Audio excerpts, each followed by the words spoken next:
Hey guys, today I am coming at you with a video, and we're going to talk about Steven Spielberg's debut, Duel. I rented this from my local library. I've seen it a lot at the library, but I've caught bits and pieces of it on TV a lot, and I was always entertained by what I saw. I don't know, being such a Spielberg fan, I don't know why I never went and visited this movie from beginning to end. And so I picked it up, watched it. I was really tired the other night. Wasn't feeling all that great, and so I put it on about 10 o'clock, and I was glued to the TV for the entire 90 minutes of the film.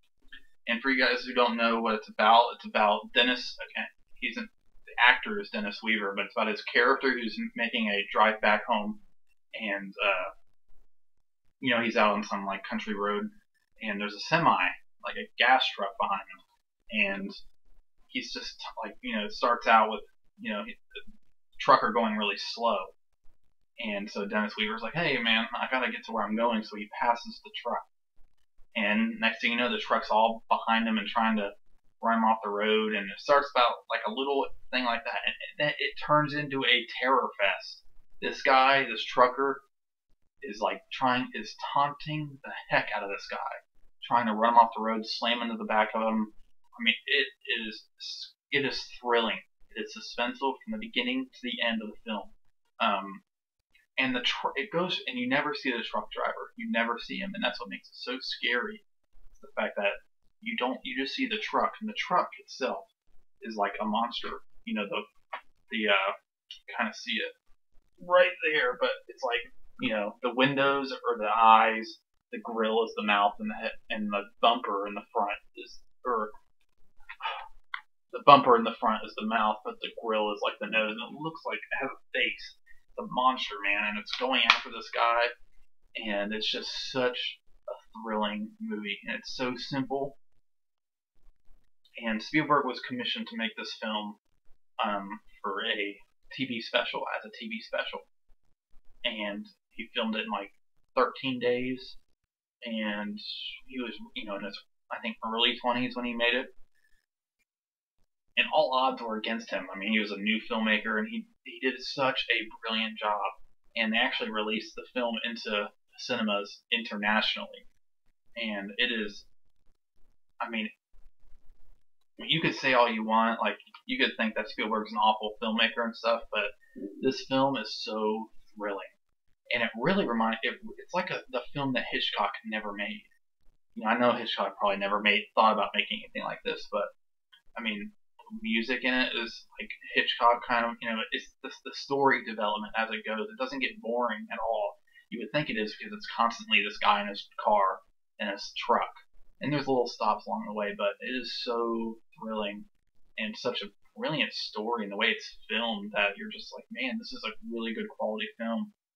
And the guy who wrote the story is Richard Matheson, and he published the story, and I think from what the documentary said, he published it in Playboy. I think that's what it was, because they have, not only for their women, they've always had kind of like great short story fiction. I personally have never picked up a magazine, but a lot of movies, their writers started out doing that, and he's the same guy who wrote some like really famous Twilight Zone episodes. He wrote the one with William Shatner, like Terror at 20,000 Feet or whatever, where he's in the airplane, which is one of my all-time favorite TV episodes ever. And it's just such a simple, brilliant film. And the next film that Spielberg made was The Sugar Land Express. I actually had never seen that film either, but everybody says this one's so much better, and it's brilliant. And it's like, you could tell he makes it the same style that he made Jaws, and he even uses a couple of sound effects for this movie in Jaws, and because he thinks of the shark just like he thought of the truck as this monster that was just not willing to stop at any cost, and so it's such a fun film. And how old is it now? 1971 it was when it was made. It really holds up, and I would put this suspense against anything that's come out, in the last 10 or 15 years. Like, I would put it up in that category. I mean, I've seen horror movies recently. I love The Innkeepers. It's one of my favorite films last year. But even this, this film has more suspense. This movie had me on the edge of my seat the entire time. And it's not really a horror movie. It's just, it may be, but it's just a suspenseful film, and I'd put it up there with all the thrilling movies of the last, 20 or 30 years. And I would even put it up there with some of the most thrilling movies of all time, because it's that non-stop. It's not like shock or anything like that. It's all pure suspense, and it's just amazing. So definitely check out Duel next time you're at the store or at the library or online or on Netflix. I think it may be on Netflix. I'm not sure. As always, I'm not sure. But anyways, guys, I hope you enjoyed this review, and I will see you in the next episode.